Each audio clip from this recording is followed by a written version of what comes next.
dear friends and veterinarians, good morning and greetings from Intas Animal Health. Let me take this opportunity to wish you all a Merry Christmas and a Happy New Year ahead 2021. We hope that the new year and the COVID vaccine brings forth the good and the healthy days for all of us. As you all are aware, effective uterine health ensures timely resumption of ovarian activity and is an important key component of bovine reproductive efficiency. In our dairy animals, the risk of uterine infections increases around peripartum period due to the impaired immune system. Compared to other stages of reproductive life, the prevalence of uterine infections around the peripartum period is the highest. First, within the first week of parturition, 90 to 100% of animals have a contaminated uterine lumen with bacteria occurring there. These causative agents eliminate by body's immune system within 2 to 4 weeks of parturition. However, 25 to 30% of the animals fail to expel these microorganisms and show a persistent inflammatory response, endometrial damage leading to endometritis, and may be followed by pyometra and infertility. This all leads to increased days open, decreased conception rates, increased culling rate, increases number of services per conception, and broadly economic drainage to the dairy industry. Due to the disruption of uterine and ovarian activity with these infections, a better understanding of the uterine infections, how to treat them, how to diagnose them, and how to prevent them is very important for managing infertility in dairy animals. To help the same, we have with us Dr. A. Komaresan. Dr. A. Komaresan is working currently as principal scientist of animal reproduction at Southern Regional Station of ICR NDRI at Bangalore. He has a vast knowledge and expertise in managing uterine infections in bovine. Dr. Kumaresan by birth is from Tamil Nadu. He is a graduate from Madras Veterinary College. He did his post-graduation and doctorate from IVRI Nagar in veterinary gynecology and obstetrics. He is also a postdoctorate from Swedish Agriculture University, Sweden. He holds a diploma in reproductive endocrinology from Center of Reproductive Biology, again Sweden. Of course, his major area of research has been fertility in farm animals. He is currently working good on identification of male fertility markers, developed fertility prediction tools. He has a rich experience in handling postpartum complications in bovine. He has been working on research and has identified uterine fluid protein markers which can help us detect uterine infections in both cattle and buffalo. Of course, he is also working a lot on the protocols for management of transition cows, downsizing the uterine infections. In recognition to his contribution to animal reproduction, Dr. Kumaresan has been awarded by ICR with number of awards, namely Lal Bahadur Shastri Young Scientist Award in 2007 and 2015, Faruquddin Ali Ahmed Award in 2010, Hari Om Ashram Trust Award in 2019. He has also been a Best Teacher Award from NDRI. He is a Bharat Ratna Dr. C.M. Subramaniam Award for an Outstanding Teacher in 2017. Apart from awards from ICR, he has also been recognized as Fellow Indian National Academy of Dairy Science, Indian Society for Study of Animal Reproduction, and is also an associate of National Academy of Agricultural Science. Dr. Komaresan has a vast experience of handling more than 12 internationally funded projects, 16 institution funded projects, has publications more than 200, has authored 14 books, 9 bulletins, guided 15 master students, and 17 doctorate students. Now, may I request Dr. Komaresan to take over the screen and discuss with you uterine infections and its management in bovines. Over to Dr. Komaresan. Thank you so much, sir, for introducing the subject as well as me to the participants. Very good morning, participants. At the outset, I would like to thank the Intas for holding this webinar and giving me this opportunity to share some of my views on uterine infection to all of you participants. Uterine infection, as you all know, is not a very new topic. It was there even 3 decades before it was being discussed, and now we are discussing. And with the little knowledge, I can foresee that it is going to be discussed even after 2 decades also. And when we talk about uterine infection, as a veterinarian, the thing that comes in front of us, and it is obvious, is how to treat the animal and how I can treat the animal better than the other persons. What are the better treatment options so that I get a good results? Yes, there are several advancements in the treatment protocols in the last, especially last 2-3 decades. On the other hand, if you see, there are enough advancements in management. That means, I mean to say, the prevention aspect, how to prevent the downsize the occurrence of the uterine infection in a particular dairy head. And in this presentation, we will be discussing both preventive as well as therapeutic aspects. So let me share my screen.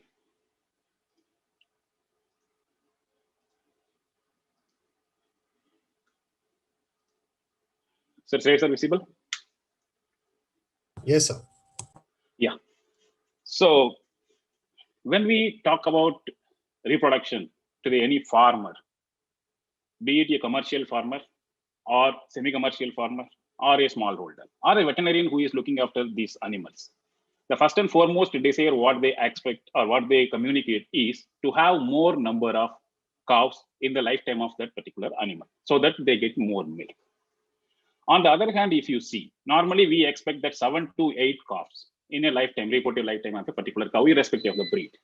But on the other hand, if you see in the developed countries where the data is most accurate and the large number of data is available, and on average, now the calf production ability is 3 per cow. Means after 3 cows, the animal has a lot of reproductive problems and are being culled and used for some other purpose in those countries, where in our country, we cannot go for that particular purpose. So we have to live with this animal. After 3 lactations, it is well documented that the reproductive disorders are increasing. But here we have to go for a prolonged reproductive life of that particular animal to get more number of the calves. That's what everybody wishes. So for that reason, the target what we fix in every farm, that we call it as a mantra of reproduction, is a calf per cow per year in case of cattle, and a calf from a buffalo in every 13 to 14 months. To happen this particular mantra, what is needed is, first, the animal has to calve normally without much dystocia and other complications. And within the 30 days, the uterus has to involute to its proper size. And within 45 days, she has to resume the ovarian cyclicity, because it takes almost 6 weeks to remove the remnants of the previous parturition by that particular animal. So within this 45 days, she has to resume. And we have the voluntary waiting period. You and me, we decide which animal has to be mated at what time and which animal need not be mated based on the production ability. If it is high producing animal, we delay the mating. If it is low producing animal, we mate her little earlier. So after voluntary waiting period, this animal is inseminated with a good quality semen and she conceives. What we expect is she has to conceive within 85 to 115 days or maximum 120 days, so that this mantra is achieved. That is a calf per cow per year. And this is what applies to buffaloes as well. But when we look into the data, what is happening actually in the field condition as well as the farm conditions. Now I have mentioned here about the farm conditions. Instead of 12 months, it goes beyond 15 months in case of cattle, the intercalving period or the calving interval per se.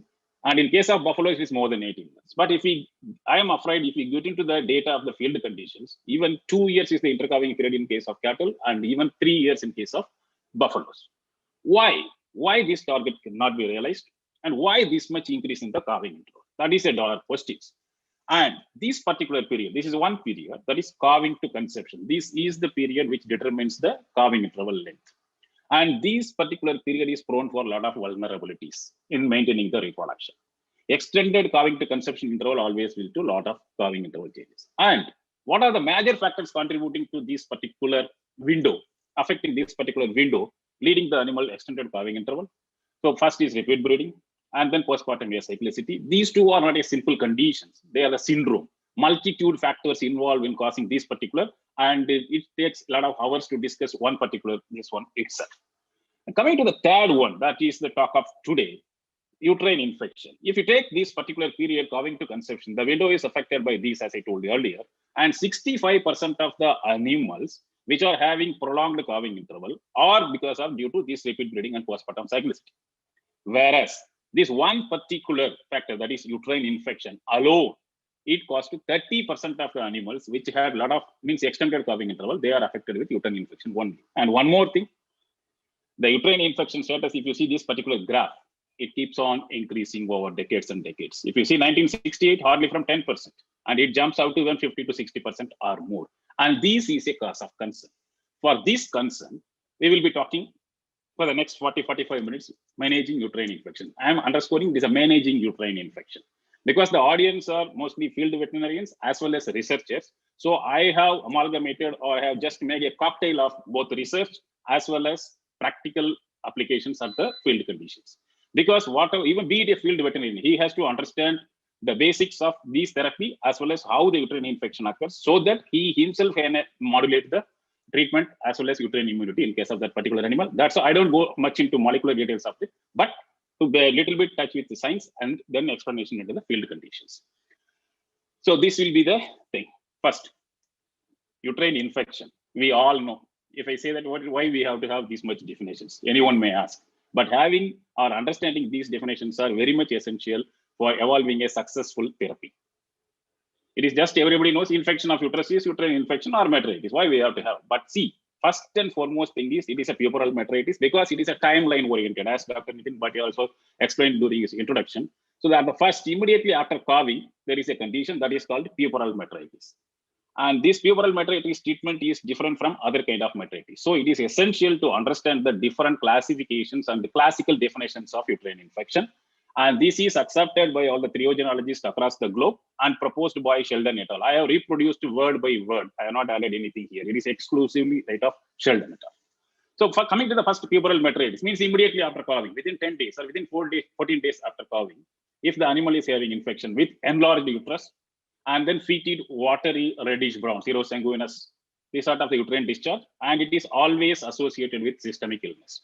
In this condition, if it is existing in that particular animal, it is called puerperal metritis. The second is clinical metritis. Here, no systemic signs, but often one can observe the pus or uterine discharge which is containing with a purulent discharge. It is accumulating in the vagina or even at sometimes at the vulva. So then the animal is classified into clinical metritis. And these two conditions occur well within the 21 days after calving of that particular animal. Then comes clinical endometritis. It is beyond 21 days.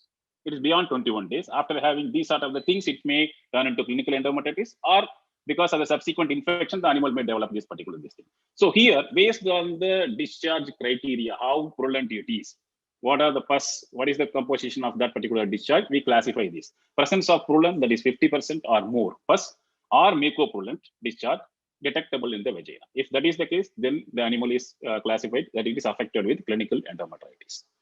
Come to pyometra, it is a later stage of the infection. Pyometra is always associated with a persistent corpus luteum, enlarged uterus. Pus is there, pus will not fall usually. But when we examine the animal, we will find out. And then most important is the subclinical endometritis, because these all are clinical, that one can visualize very easily by better rectal examination or some other techniques which we will be discussing a little later. But the subclinical endometritis is the major concern of the dairy industry. It is diagnosed mainly based on the uterine cytology, that is samples containing more than 18% neutrophil in 21 to 33 days after calving, or 10% neutrophils or more between these particular 34 to 47, or more than 5% even after 40 days. So having understood, these are all the different types of classification of uterine infection. Whenever, because my dream job was also to become a field vet, but unfortunately I could not get a chance to do that. So whenever I talk with my friends and other persons who are practicing, these are all the common, even my students, when we discuss, these are all the common questions, invariably it is being asked. First and foremost thing is everybody asks, why we are talking about this much hype about uterine infection? Is it so much serious? Obviously it is serious. How it is serious, you will come to know in the next slide. The second is, previously it was thought like mastitis, previously what we thought, mastitis means infection of the udder, milk yield reduced. But it is not so. Its effects beyond the udder is more impactful when compared to the effect on the udder. Similarly, in case of uterine infection, it is not only the uterus that is affected, but beyond the uterus, it is the ovary, it is the bride, it is the other reproductive organ that is getting affected, and that leads to a lot of consequences, negative consequences in the reproduction. And the third, how to identify subclinical uterine infection at field condition. These are all the million-dollar questions that was asked, and that is nowadays is also asked. There are some tests which I will be explaining, and best treatment protocol. as you all know, field veterinarians, we cannot flat rightly recommend, but this is use 100% success rate. Nobody in the earth can do that. So depending on the prevailing situation of that particular locality, what kind of bacteria, what is the animal status, what kind of management practices being followed, then comes the decision. So what I'm going to say here is these are all the options that is available, best options available, but the one option that you have to choose on that particular ground based on considering all these facts. Should intrauterine treatment be given or not? It is highly debatable issue, but now there is a lot of consensus during a particular window of postpartum, especially within 10 days or 14 days after calving. It is better to not to go for intrauterine treatment, go for systemic. But otherwise, after that, intrauterine treatment is recommended. And why some animals do not respond? This is also a biggest question. If I treat 10 animals with the same antibiotic, 25 animals respond, even if I do not. So what is those factor that contributes for that unsuccessfulness in that particular animal? That is also a good question. And ultimately, our all aim is, because as a veterinarian, we don't much concentrate on prevention, but now it is the time, because now the dairying is shifting from smallholder to semi-commercial and commercial, where hundreds of thousands of animals are going to be managed. So their prevention is better than cure, and there are some methods. Coming to the first point, what is the impact of uterine infection on farm economy? See, this I have given from a compiled different sources. What is the incidence of the uterine infection or the prevalence of the uterine infection across the globe?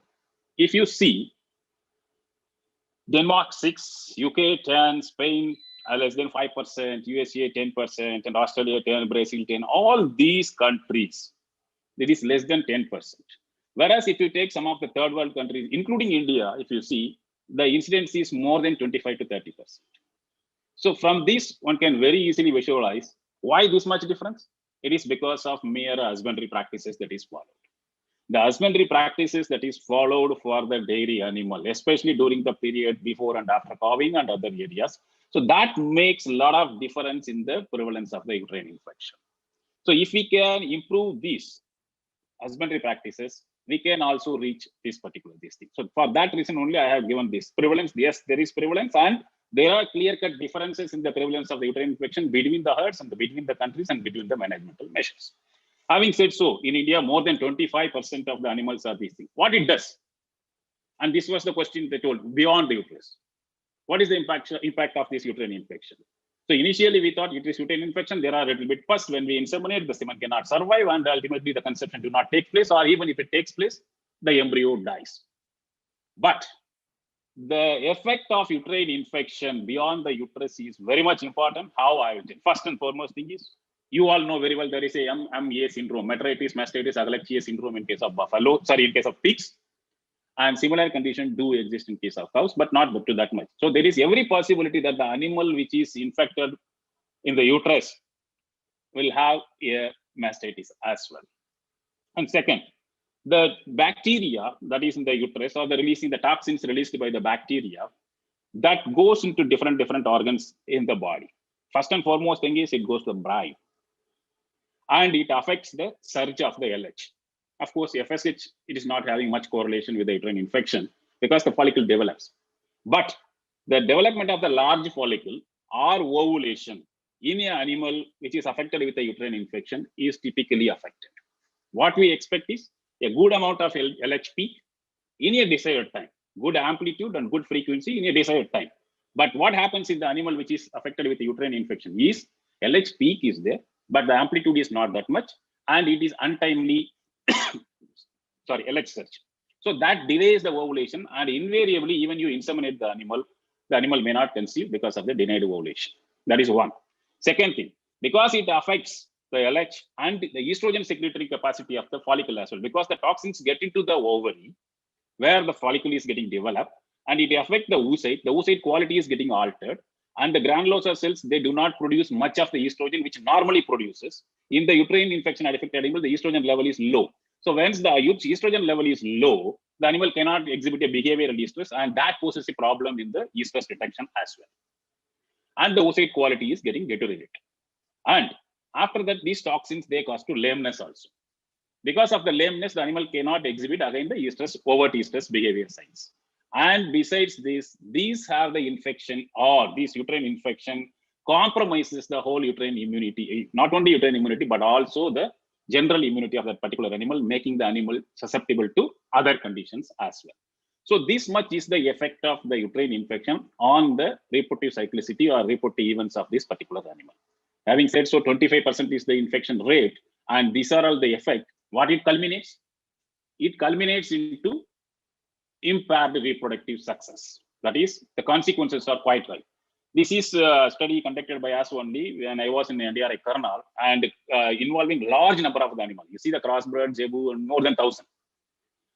So if you see, the milk yield 300 liter is reduced in this type of animal. 300 liter in case of buffaloes at the rate of 50, you calculate how much is the loss to the farmer. It's in one lactation. And coming to the reproductive events, the days in first year. So when we do the first year in the postpartum, that day is extended by 10 to 15 days. Service period is by 20 days. And calving interval again 25 to 30 days. You may consider what 20 days. 20 days for a single animal may not look like exaggerated. But if you see 10 animals or 100 animals, then it definitely affects the farm economy. Sir, So that much is the impact of. So please, sir. There is a special request from people to be a little slow. Okay. Fine, sir. Yeah. Sir. Okay, I'm sorry for that. So this is the impact of the uterine infection on the reproductive parameters. So it clearly indicates a lot of days are being wasted because of this thing, irrespective of the species. So ultimately, it leads to this much loss.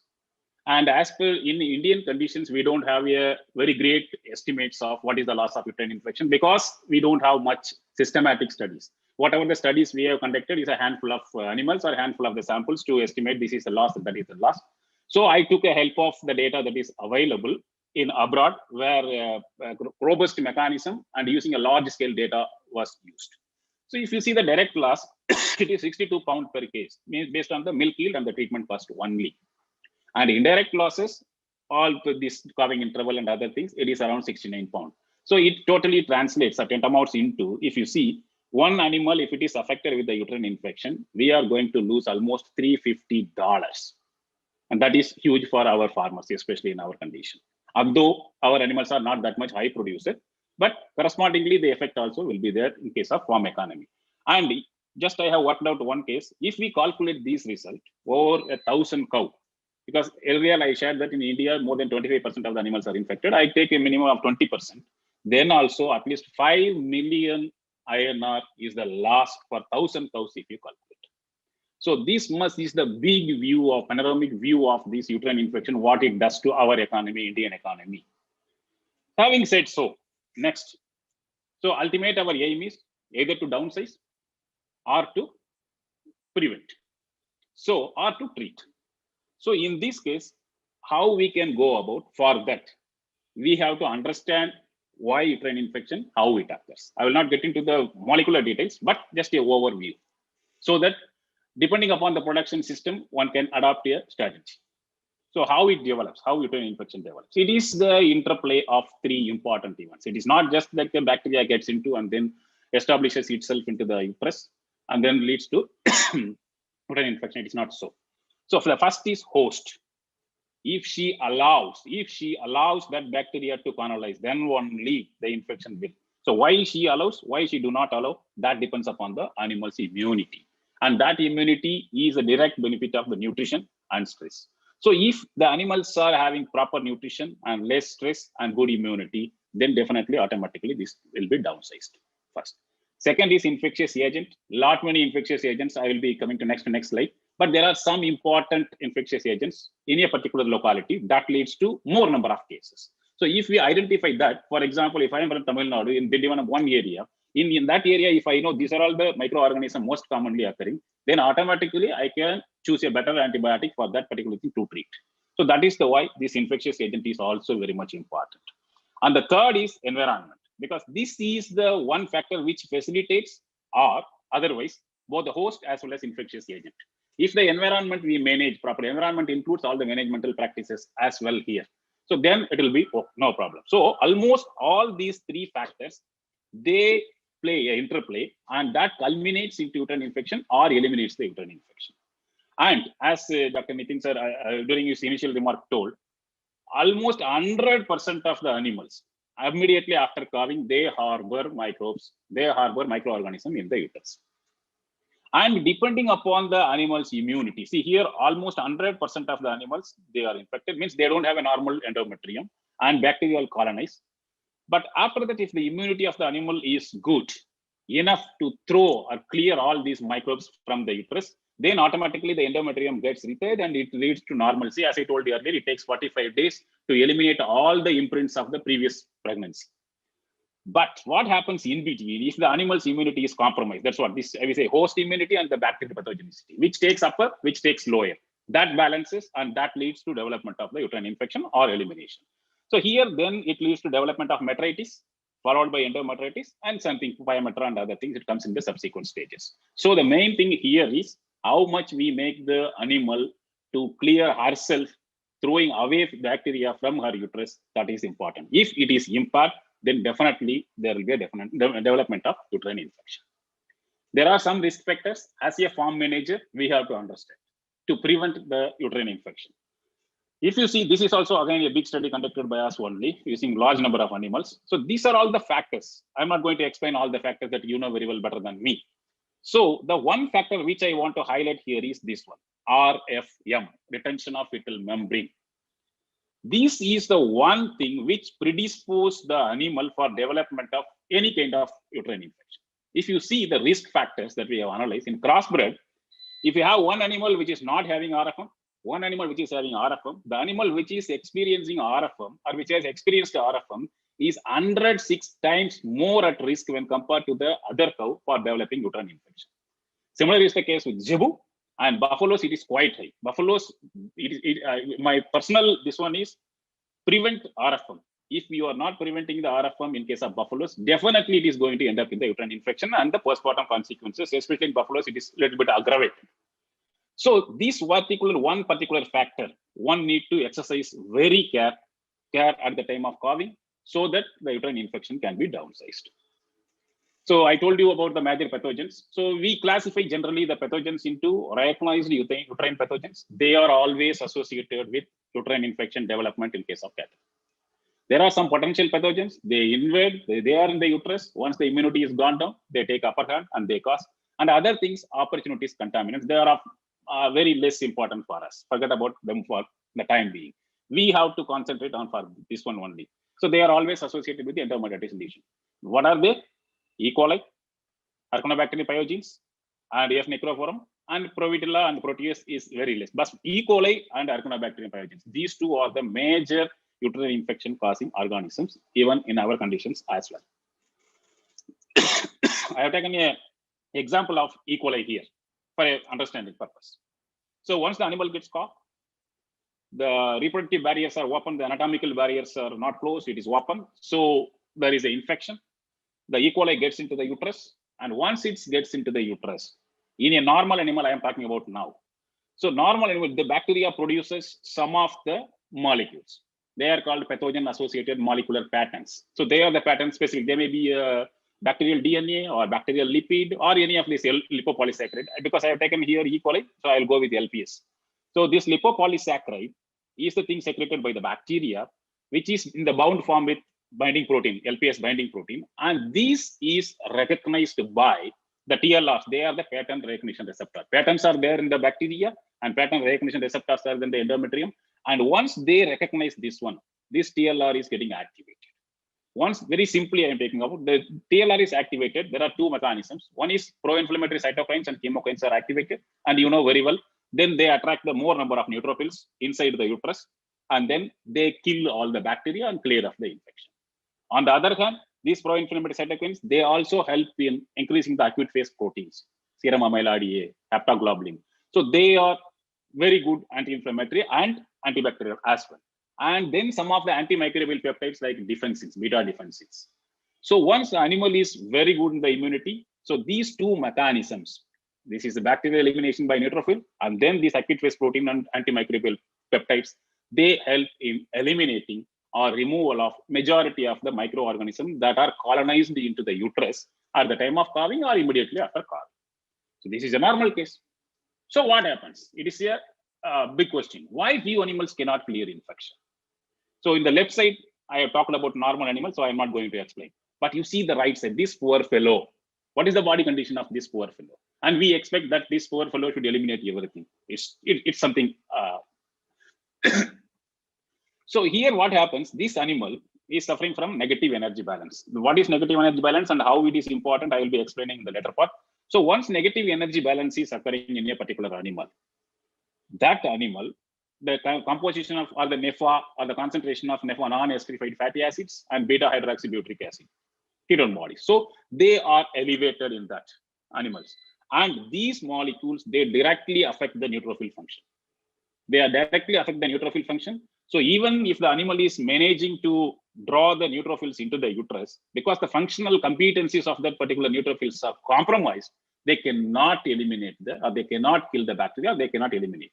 So that's how, in this case, even if you treat the animal with the more potent antibiotic or other things, the results are not to the tune of when it is being used in a normal animal. So that is the one thing which we have to understand. They cannot clear the infection as well as they cannot respond to the treatment what we are going to give. So having said the incidence of the uterine infection, the impact on the reproduction and the economics and how the uterine infection develops. Now, this is very important under field conditions. Diagnosing uterine infection. There are a lot of developments, but not all the things are applicable to the field. So I will talk about both, how to diagnose. First and foremost thing is visual, which every one of us, we know how to do it. Especially during the first 21 days of this, after calling. So first we inspect the animal, and if we see some of the discharges coating over the things, then we say that yes, this animal is, yes, it is infected. And vaginoscopy examination, it is commonly used in several countries, but we don't use that much. But we can go for that vaginoscopy examination to observe, because as I told, the clinical endometritis animal, the pus is accumulating in the anterior part of the vagina. If we look from the outside, it will look like a very clean and the animal is good. But obviously, actually this animal has infection into this. And parectal examination, enlarged uterus and discharge and backracking, that is a common phenomena that we will do under field condition. And ultrasonography, which we do not do much, but it has a very good potential to identify the infection, because the endometrial thickening and other thing one can very easily visualize in the using ultrasonography. And the examination of the vaginal contents, either manually, even gloved hand, we can put into the vagina and then scoop it and then see the same type. Here it is very clear. This is using Metricheck on device. So this device is introduced into the vagina and took the contents of the anterior part of the vagina. And then you see this score 1 is very clear. The animal is very clean. No need for anything. But if you see the score here in the 2, there are some flakes. And usually based on the flakes and the color of the pus itself, we can come to a little bit conclusion, or I cannot say conclusion, but opinion, which is the causative organism. I will be explaining a little later. And score 3, if you see more than 50%, and the score, it is full of pus. And the score 5 is, it is off smell. So this is using Metricheck, they have device, but we can use the scoop of the gloved hand as well. So this is just a clear macroscopic observation of the discharge and to classify the animal, whether it is infected or not. Coming to the clinical endometritis. So in this case, there are several tests, but I'm not going to explain all the tests, but what are all the things that is having some potential to application in the field conditions I'll be talking about here. This is ULSAD, that is uterine lavage sample optical density. What happens during infection is a lot of exudate comes into the uterus, cells are falling down. These cells and the protein that is in the uterine fluid, they give some opacity to that particular fluid. So based on the concentration of the cells and proteins in the uterine lavage, it is being done. So what we do is we take 20 ml of sterile saline solution, which we have in every dispensary, infuse, take back, and then just centrifuge it. Centrifuge and then measure the OD, that's all. If you need a photometer for that. So if that OD is, this is the cutoff value, 0.058. And the sensitivity and specificity is almost around 80% of the animals, you can very well identify the clinical endometritis animal using this particular method. That is uterine lavage sample optical density, and it can be done very easily. And whenever you have a high genetic merit animal that is not conceiving, so you can go for this set of the test. Second is, this is not, of course, field applicable, but for the researchers, any of the treatment or any of the effectiveness of the thing you are evaluating for uterine infection, the confirmatory case of whether it is uterine infection or not is the only one gold standard, that is endometrial biopsy. There is no technique that can substitute this as of now. But one has to be very careful. I have done a lot of endometrial biopsy. See these scissors and other things, it is a bit lengthy. But one has to be very careful where from you are taking the tissue, and without damaging the endometrium, one has to take. Otherwise, for an inexperienced person, endometrial biopsy is not advocated because the process itself may cause uterine infection. But to culminate, to say that whether it is effective or whether the animal is infected or not, for a concrete finding of the research, this is the ultimate technique. Under field conditions, yes, there are some corroborative techniques which can be used as an alternate to some extent. We cannot replace the biopsy. So alternate to some extent of the biopsy is there is cytobrush cytology. These cytobrushes are available in India. Human cytobrushes are available very well. I have used a lot of these cytobrush. So this cytobrush can be modified to use in case of cows, and just it has to be introduced as you are introducing intrauterine in the sheath and with a protective cover. And then get into the uterus, just to roll on the, put a hand in the uterus, hold the uterine horn, and then just circulate. 1 or 2 circulations on the endometrium, and then take back. Just we have to go for a GMSA staining or field staining or whatever the stain that is available with you. Just our aim is to count the neutrophil in the cytology smear. So if it is more than 5% at particular point or more than 10%, which I have explained to you earlier, or 18%, then we can say that this is the endometrial, means the animal is affected with a subclinical endometritis. This is universally accepted. Many countries are using this particular thing, but in our country, we have to yet to take up much. And when we are working on buffaloes, we found that was difficult because the length of the cytobrush and other things, it was not suitable for buffaloes because the length is small, and the length we need small rather than the big lengthy one. And one more thing is buffalo, the uterus are coiled. So we need to straighten those tubes, and then we have to go for it. So sometimes if we use that kind of method, which we use for cattle, there is every chance that the inexperienced person may pierce through also uterine. So for that reason, we have devised, this is the beautiful blue sheath. It was used for insemination of liquid semen in case of cattle. So we modified this one and then put it to this cytobrush, and then very easily, without much damage, you can get through the cervix and then go to the right point of collection, and automatically, other procedures are same. But this is a modified for buffaloes, and this we find it is the most useful in detecting the animals, especially when the animal is not conceiving very regularly, means repeat breeder and other criteria. We can go for cytology, and even we have developed a technique not to go for even cytobrush, just to aspirate the uterine fluid and then study the endometrial epithelial cells. That itself is going to, even you need not to have cytobrush. Then also you can diagnose the subclinical endometritis. And this you all know very well, but still I am explaining because this is one very good test that can be very well used under field conditions at any places, because you do not need any equipment for this. Only you need only test tube and then some boiling, that's all. So this is Whiteside test. It is almost some 1960s onwards it was being spoken, and now also people use this Whiteside test. So what we do here is collect the cervicovaginal or uterine lavage, whatever the thing that you can make it. Take 1 ml of that particular, this one, discharge, and then add 1 ml of 5% NaOH or KOH, whatever the thing that is, potassium hydroxide or sodium hydroxide. Heat up to boiling point, and this is the end point. If the color turns into yellow, then it is subclinically infected. And if it is a little bit this color, light yellow or straw color, something, then it is a mild. If it is white, then there is no subclinical endometritis. So one can rule out the repeat breeder, the cause of subclinical uterine infection using this particular technique, and it can be very well done at any place, even at farmer's place also. So what I am going to talk now from here after for 2-3 slides is, so whatever the individual animal diagnostic method that I have explained earlier. But now, because the dairying is shifting from a small holder, 1 or 2 cows to 100 and 200 cows, there we cannot go and check individually every animal. So we need to have some automated system to diagnose this animal is having metritis, or this animal is at the risk of metritis, or this animal is at the risk of developing uterine infection. So for that, there are 2 important cues. One is, as I told you earlier, non-esterified fatty acid. The second is beta-hydroxybutyric acid. Invariably, 80 to 90% of the animal who are developing postpartum uterine infection have the high levels of NEFA and BHBA before calving itself. I mean to say, by using these cues,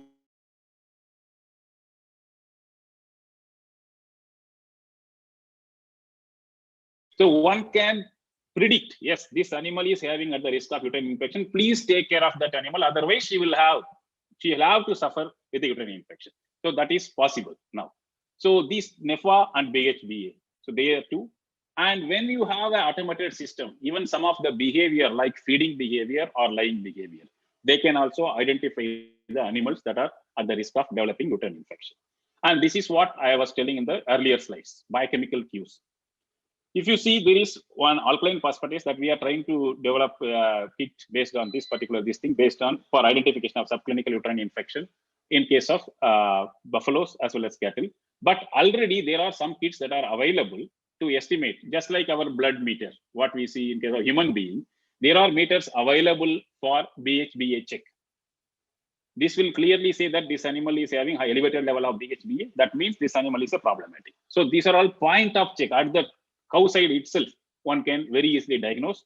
And one more test is available, leukocyte esterase reagent test. These are the test strips that can be used to identify the subclinical animal based on the use in uterine fluid or the subvaginal discharge. So these are all the techniques that are available and are being practiced, of course, in abroad.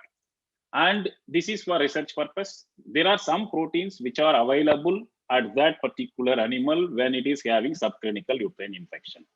Invariably, this has been checked in almost 25, 30 animals for this particular protein, and we could find yes. So based on this, we can try and develop a lateral flow device like human pregnancy diagnosis kit. If the protein is too bad, then it is positive for subclinical endometritis. If it is not, then it is a normal. But it is in the research level and it is yet to take up. So these are all the methods that we can use for diagnosing this particular condition. So once diagnosed, how to design an effective therapeutic? I have therapeutic and then preventive. That's all. My topic is completed. So now coming to the therapy, there are 5 principles, like tenets of Halsted in case of surgery. There are some 5 principles that has to be adhered in treating the uterine infection.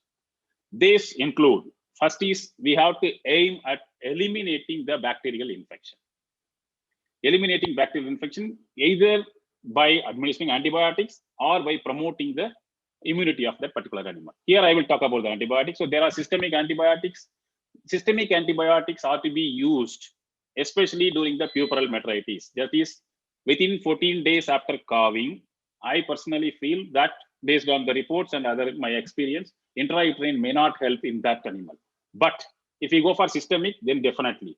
There are drugs, penicillin, fluoroquinolones, cephalosporins, gentamicin, oxytetracycline, many things. But oxytetracycline, it is said that MIC do not achieve. So these are all the some of the drugs they can be used for as a systemic antibiotics for treating that particular cases. If you go for uterine infusion, yes, it is possible. And it has to be done after 14 days. After 14 days, if you go for intrauterine, or after 21 days, then there is no problem with the intrauterine infusion. But before that, there is a complication. There is a possibility of damaging or leading to uterovarian adhesion or other cases. And the second principle is improve the uterine contraction. Whatever the microorganism that we are arresting, the debris, the cells, everything is in the uterus that has to be expelled out. So we should make the animal or the uterus to contract more. In that case, we can go for stimulation of the uterus using prostaglandin or any ecbolics like ergometrin. My personal experience with ergometrin goes very well. I have managed 1,500 animal when I was in NDRI Karnal. So invariably, we go for this ergometrin immediately after calving, and within 2 to 3 hours, the animals expel the placenta. As I told, kindly recall, as I told earlier, RFM is the one thing which predisposes the animal for developing uterine infection. So as a thing, we can go for this ecbolic to improve the uterine contraction. And the supportive care, because the animal, in case of puerperal metritis, they have a systemic illness, they have a fever. So supportive care, we can go for oral IV fluids and non-steroidal anti-inflammatory. Their steroids are not necessary. NSAIDs you can go, because PGF12, why we afraid NSAIDs is PGF12 for effect. But at the time of puerperal metritis and other things, we don't expect that PGF12 to be operative in the animal system. And that's how we can go for NSAIDs very well. There is no problem, meloxicam or flunixin. And more important is, it is not that 3 days I have given antibiotic or supporting therapy and then forget. No, we have to follow up the animal, and that follow-up is to make the animal to come into heat so that she herself eliminate the remaining debris or remaining remnants of the microorganism at the time of estrus. Because you know very well, estrus is the one thing where during which time the immunity of the uterus is quite high, because blood flow is more and the fluid comes out automatically.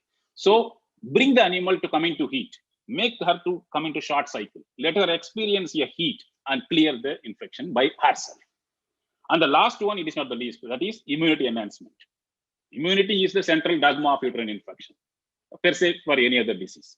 So in this, you can go for nutritional or immune boosters, be it a herbal or be it other micronutrients, whatever the thing that is available in the market that you can go for. So these 5 principles, if we follow, and they are not stepwise principles, they are at a time. At a time, if we follow, then the success rate will be quite high. So based on that 5, what are the treatment strategies? And here, which I want to note, as I told you earlier, the area specific or the location specific organisms are there. In across the India, if you say it is not the only one organism that causes. Yes, majority is E. coli and Arachnobacter, but there are something variations as well.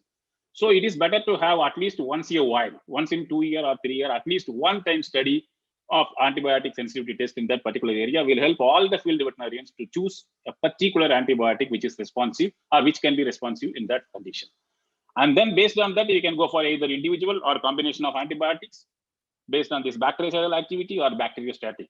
Don't combine both, but we can make a combination within the bactericidal or bacteriostatic.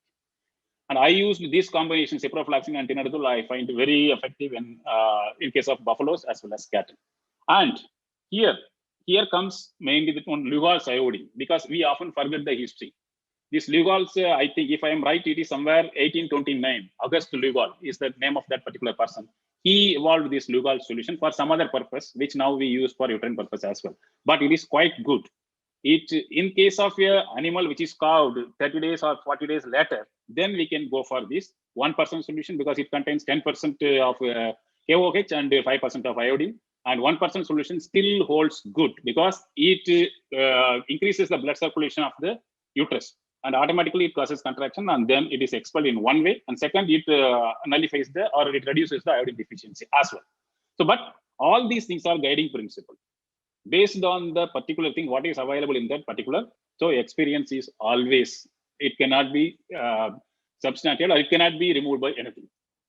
So having said, there are some drugs which are recommended and which have a lot of consensus among the publications having good effect on the treatment. That's what I'm going to say here. I'm not telling that antibiotic is not effective, this antibiotic not effective, but based on the consensus of the persons, these antibiotics have a potential role in that particular condition. You can choose one among them depending upon your experience. So in case of endometritis, intrauterine, cefepime benzathine, levofloxacin, metronidazole, arendazole, these things are giving good results and with a good recovery rate as well. The reported rate is 80 to 90% success rate with 1 or 2 treatments. And as I told earlier, it is always mandatory to bring the animal to come into heat at the earliest possible so that she herself clear the remaining remnants of the uterine infection. Then come to the metritis, ceftiofur hydrochloride. And this also I have personally used as a postpartum care. And this helps in downsizing both uterine infection as well as the mastitis condition as well. And levofloxacin, arendazole also can be used, and then penicillin. So these are all the things that can be used for metritis. And puerperal metritis, it is only systemic. Please do not go for intrauterine. It is not at all recommended.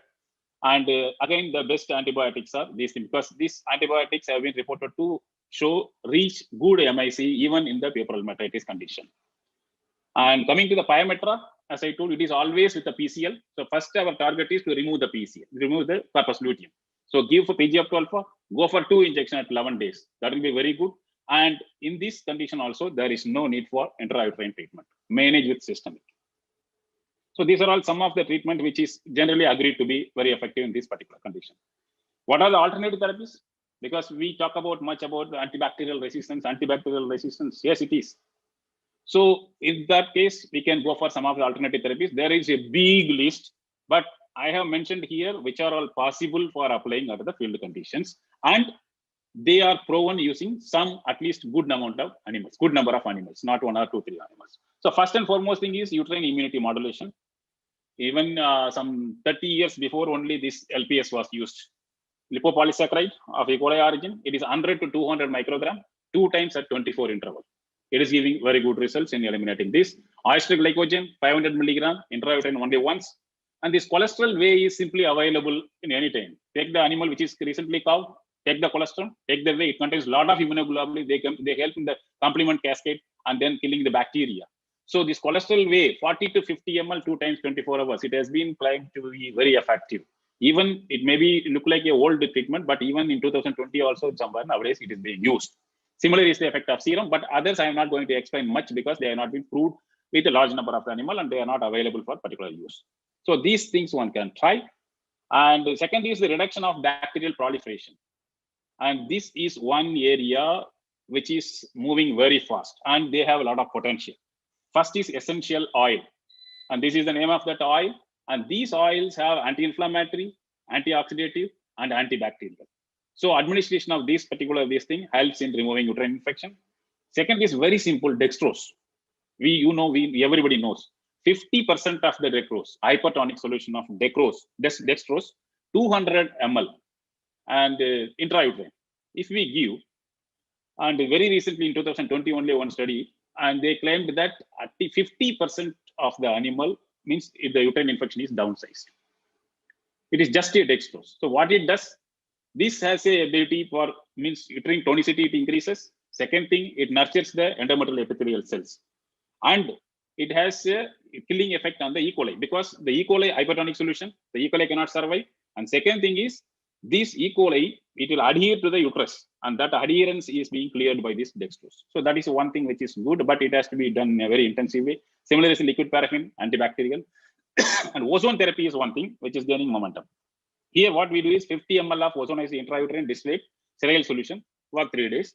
And what this is not only antibacterial, this is antifungal, antiviral, everything, name anything, the ozone kills that. So that is the one advantage with that. And here, because only 2 major studies have been conducted on this particular with a large number of animals, and they claim that 10 times reduction in the uterine infection. That is something most promising. And coming to the herbal formulation, there is again a big list, but I have restricted to only 3 because of the number of publications and other things. So neem oil, it is said 25 ml intrauterine for 3 days, it helps. It is a methanolic extract. And Tinospora cordifolia, that is guduchi. So that is aqueous extract, 50 ml intrauterine for 3 days, and some garlic extracts 10 ml for 3 days. So these are all some of the things which can be, which have been tried and found effective to a particular extent, but there is not much controlled studies have been done and it needs to be locked, but one can try. There is no harm in trying these issues. So having said antidote therapy, antibiotic therapy, the concern now is I administer to 10 animals, why 5 animals do not respond? So this is the thing. There is a conflict between the research, what it advocates, and field experience. And why it is coming in the next slide. What we say is aminoglycosides are not recommended for postpartum uterine infections. But field experience, including myself, I used, and we found that gentamicin is effective. I do not understand. Even in 1984 onwards, see, 3-4 decades, we say that research clearly says that aminoglycosides do not attain MIC. But it helps in some cases, I do not know. And then penicillin administration intrauterine is not recommended, but it is effective in field experience. Tetracyclines are useful in treatment, but here previously it was, but now it had no positive effect, much positive effect. So one thing here is because nowadays, because the publications has become very, very, very huge, lot many journals, and there are many unstructured information available for a field veterinarian. Please do not get into these unstructured. Search for a structured information which is based on a large number of animals, and then go and then try. And that's how these conflicts are existing. Why this differential response?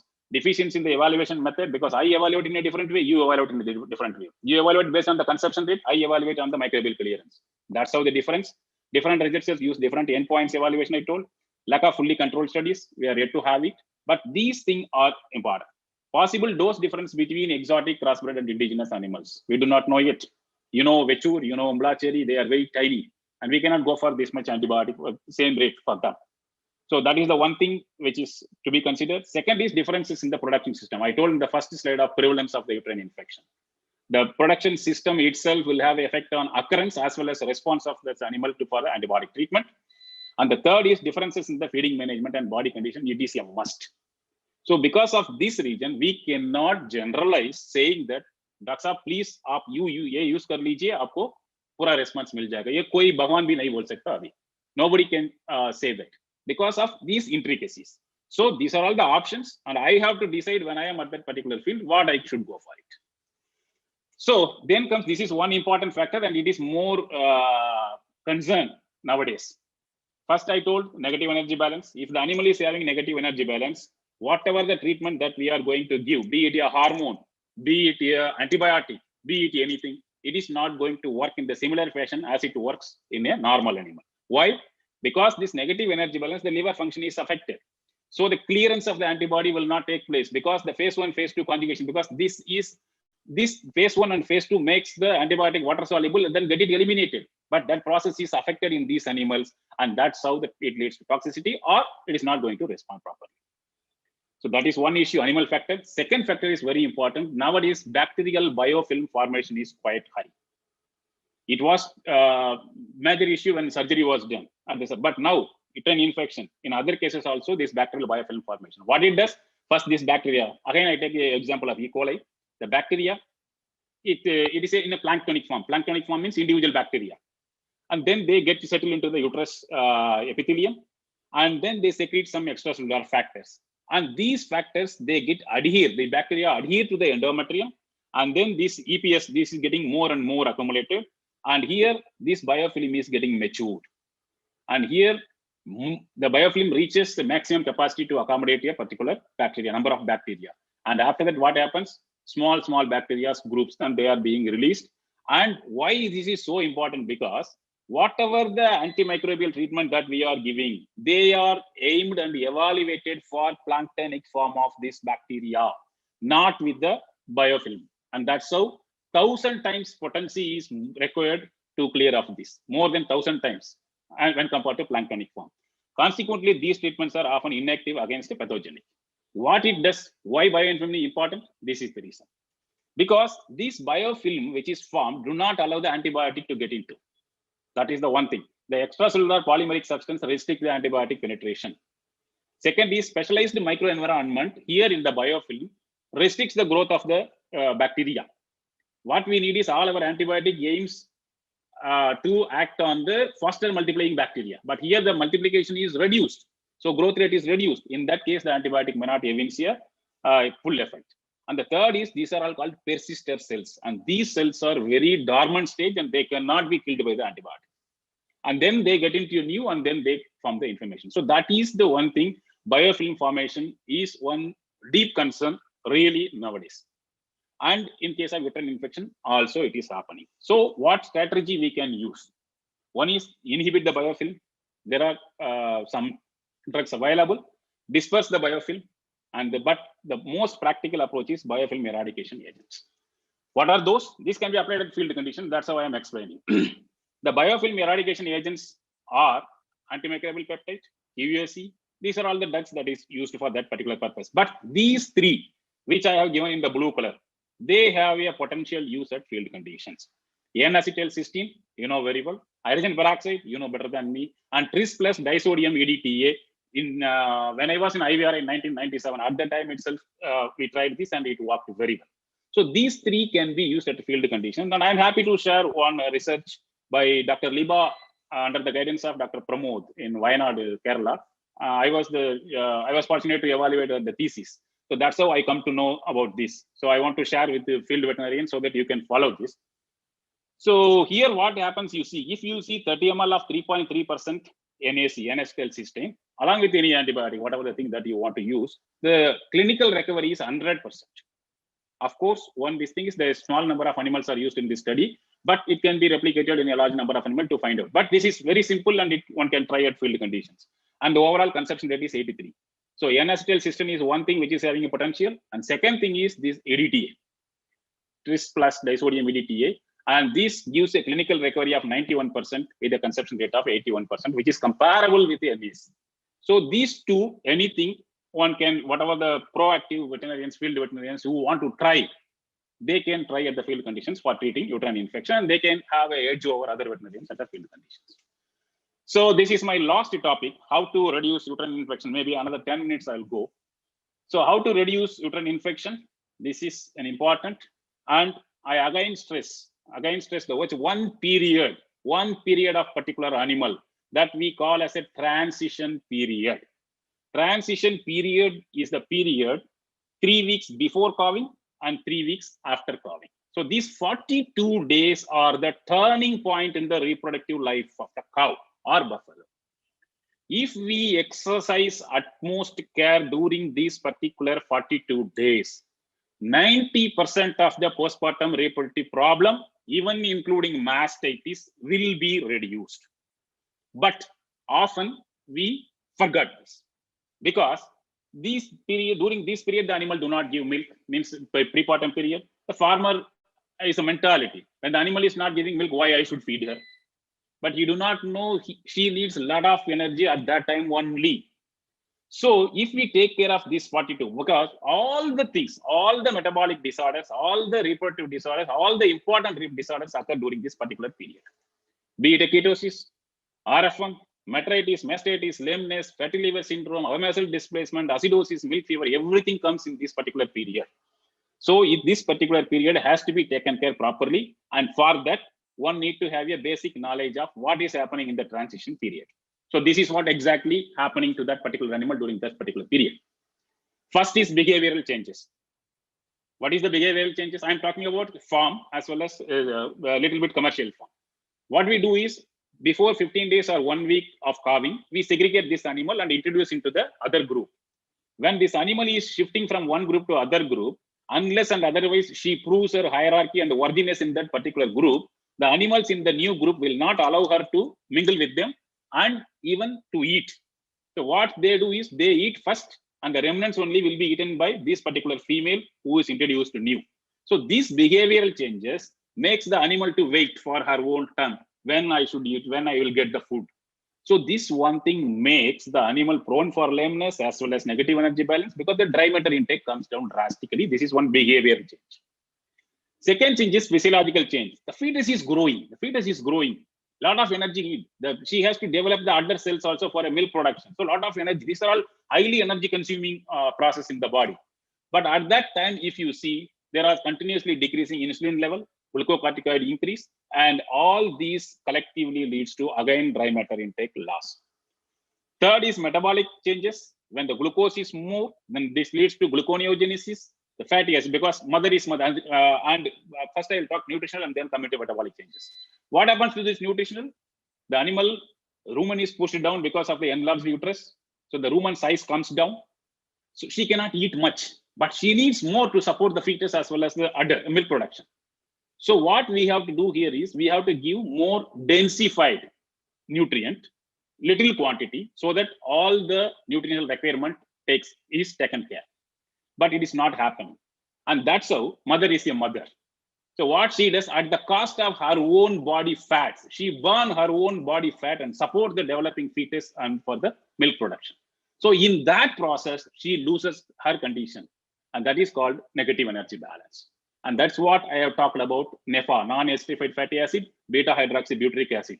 Those are the indicators of negative energy balance. And kits are available for diagnosing, yes, this animal is having negative energy balance or not.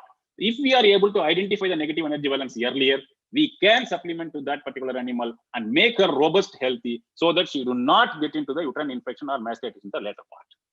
So all these changes ultimately leads to body fat burning and mobilization, and ultimately negative energy balance. What negative energy balance does, I have explained you little at that particular point, but here you see all the reproductive process from starting from hypothalamus to ovary, all the processes are affected by this negative energy balance.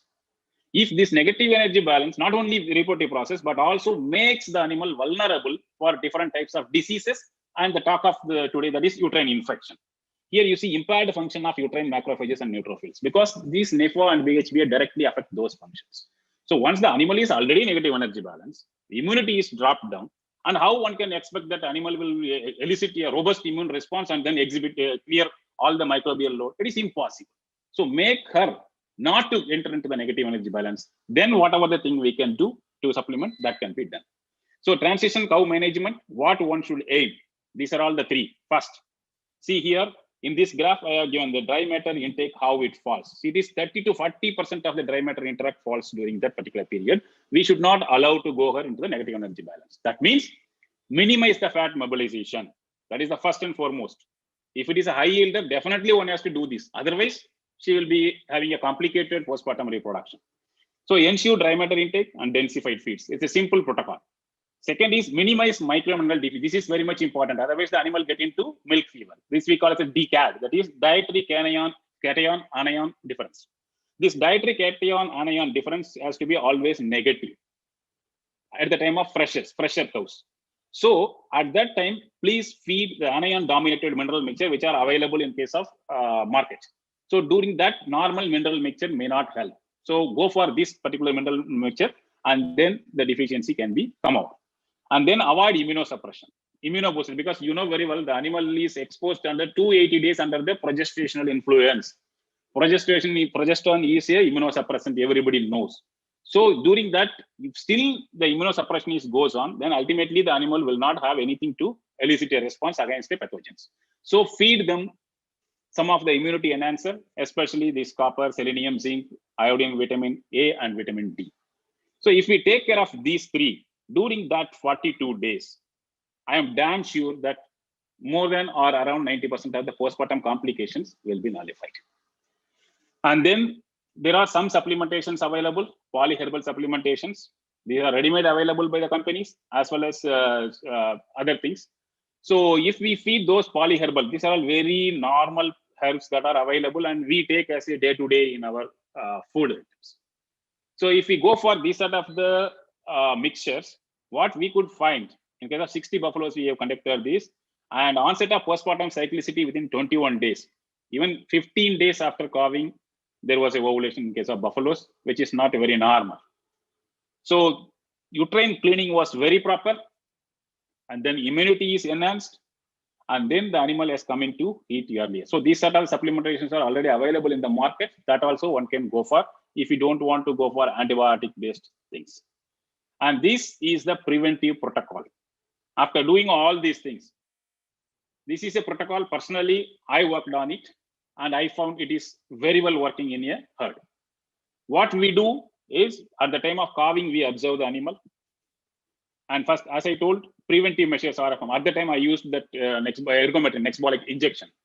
So invariably, I will not wait whether this animal will get into RFM or not. As a preventive measure, one egbolic shot. That helped the animal to expel the RFM, fetal membrane within 2 hours. And usually we have an opinion that if the animal do not expel the retention of fetal membrane beyond 12 hours, then we consider as a RFM. So the animal which is expelling the fetal membrane at 11 hours is equal to the animal which is expelling the fetal membrane by 2 hours. It is not so. How much early one cow is expelling the fetal membrane, that is going to be the beneficial for the postpartum reproduction. So make her to expel, supplement something which is good.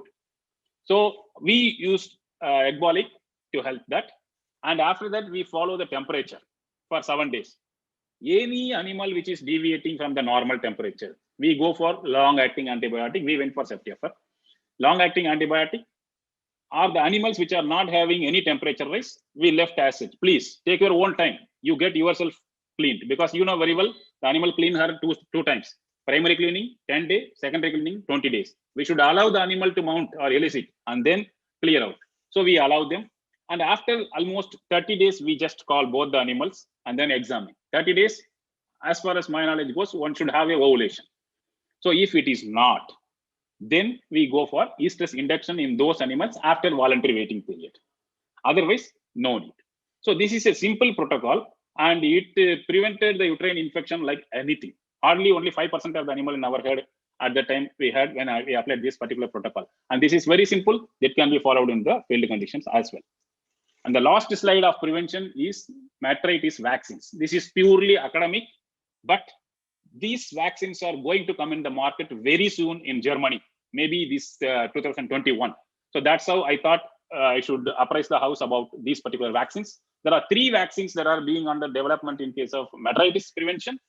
First vaccine, subcutaneous route, 60 days and 30 days before calving.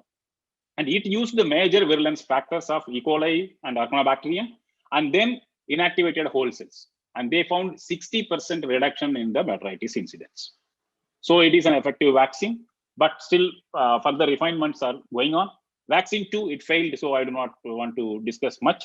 Vaccine 3, again, it is 45th day and 15 days before calving. This is again the recombinant subunit of the same FIMH and all these virulence factor. And it also found around 40 to 50% of the downsizing the uterine infection. So these vaccines are going to be launched in the market soon. Last but one slide. So in gist, whatever the thing that we discussed today, it is a 1 hour because uterine infection we cannot discuss very elaborately in 1 hour. So I made it as a capsule form and touched all the areas together. So in gist, 5 M's, they are the mantras. The first M is microenvironment maintenance.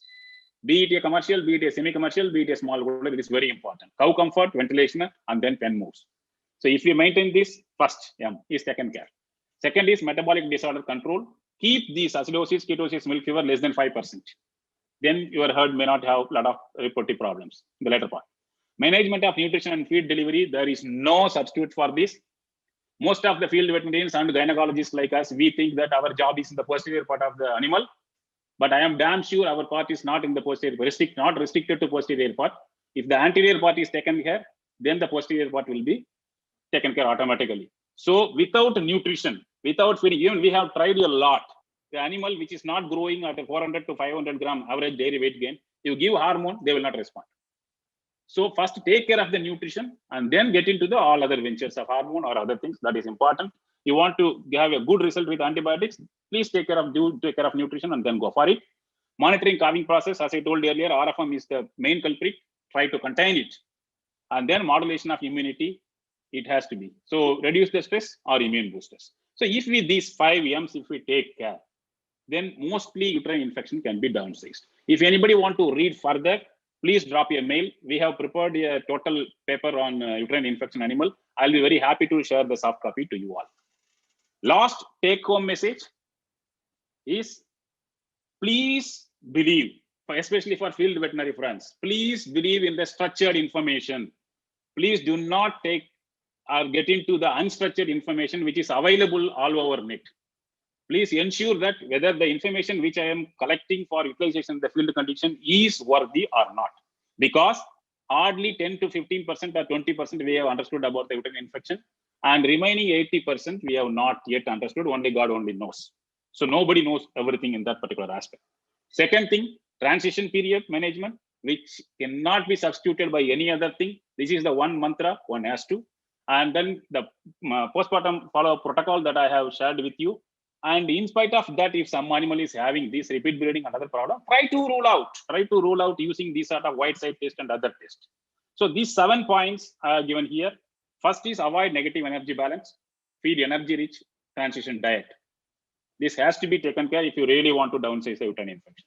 Second is maintain DCAD, that is dietary cation anion difference. Supplement anion dominated mineral mixture for fresh cows. Prevent occurrence of RFM, oral or systemic embolics immediately after calving. Take a preventive measure. Invest some penny on this thing. Otherwise, we will save a lot of penny in the latter part. Diagnose correctly. Do perform diagnostic tests for subclinical uterine infection, which is easy, that white side test and other tests. Know the pathogen, but it may not be possible at field condition as such, but have an idea about the predominant uterine microbe in your area. That will help in designing the effective therapeutic strategy. Treat affected animal by adopting the 5 principles which I have narrated earlier. And veterinary preventive measures. We often, veterinarians, we think only treatment is our job, but it is not so. Preventive effects is also our job. So prevention is a must. And for that only, I have given all this transition period and other things. So farmers need to be educated about feeding a non-productive animal. That is also important for them. And I will conclude my talk by quoting Dr. William Hansel. He is a pioneer in controlled reproduction and especially corpus luteum. He says that it is not a wonder that reproduction sometimes fails, but rather a miracle that so many pregnancies terminate successfully. Hats off to all the field veterinarians and other persons who are working in the reproduction for a cause of farmer.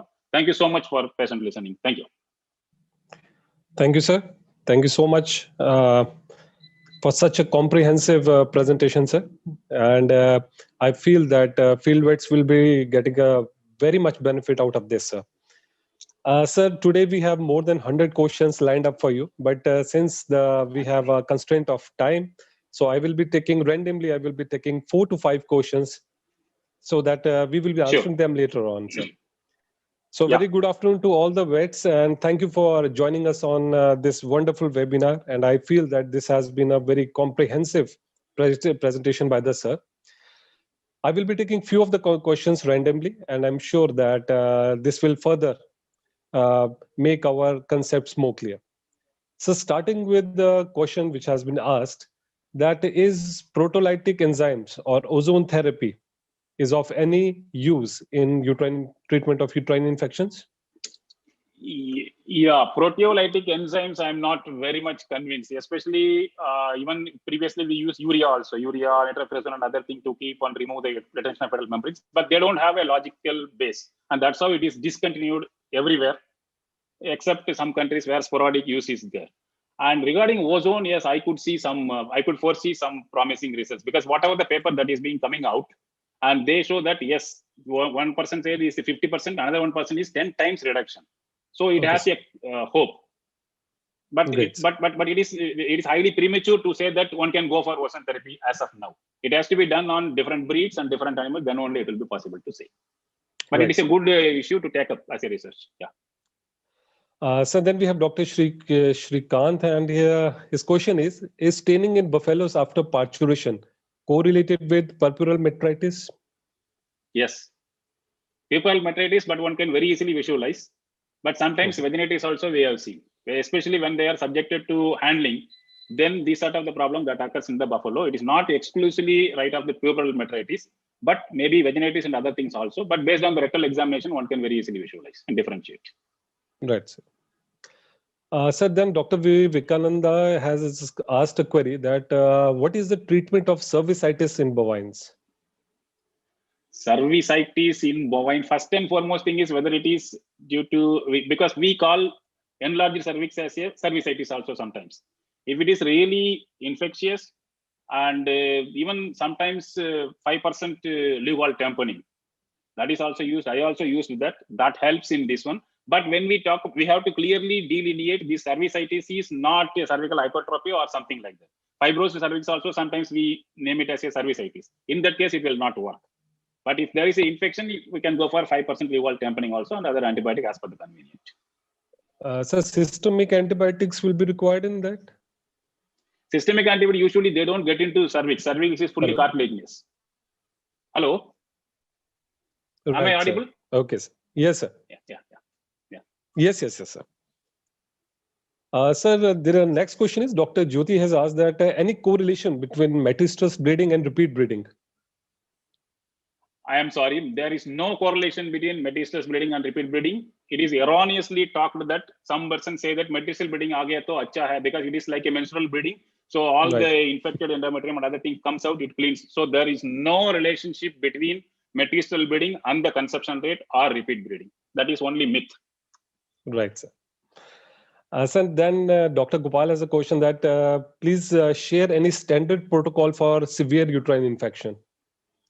3-day therapy. That's what I have explained in my presentation, because it's not a one universal protocol for anything. It's not just like a universal diluent, like tris diluent for all the species. It is not so. So it depends upon your animal and the management, and then only it has to be. But the options I have explained during my presentation. Yes, sir. So Dr. Arif has asked that animal has not thrown fetal remnants even after 10 days. Is manually doing it safe, or what can be the therapy as such? After 10 days or after 7 days means it will be definitely, it might have been putrefied or something like that. So if it is not attached, there is no harm in removing that. Don't forceful remove. But there is no harm if it is detached, but it is still in the uterus because of lack of contraction of the uterus. One can remove, there is no problem. But to try for embolics and other things. Right, sir. And sir, last question. Postpartum, there is the question is very nice, that is it a myth or truth that postpartum, if animal is kept for antibiotics 3 to 5 days, the chances of uterine infection goes down? So can it be a standard protocol? No. For example, I say I have 100 animal and only 10 animal turns into postpartum metritis. To save that 10 animal, why I have to expose this 90 animal to antibiotics? But if the animal is having history, sir, if the animal is having a history of like that, sir, then they can follow this protocol. And one more thing is, because this infection cannot be related with the history. And and one thing, the animal has calved. animal calved normally means the uterus has recovered. That's how she has calved. Maybe previous Right, sir. lactation, she experienced uterine infection. But had she sustained that infection during the next pregnancy would have aborted, or she could not have conceived. Right, sir. So now she has conceived and she has delivered. So now we should see this as a fresh case and not as a history was there and that's how I am going for antibiotic. I don't think it is a rational. Okay.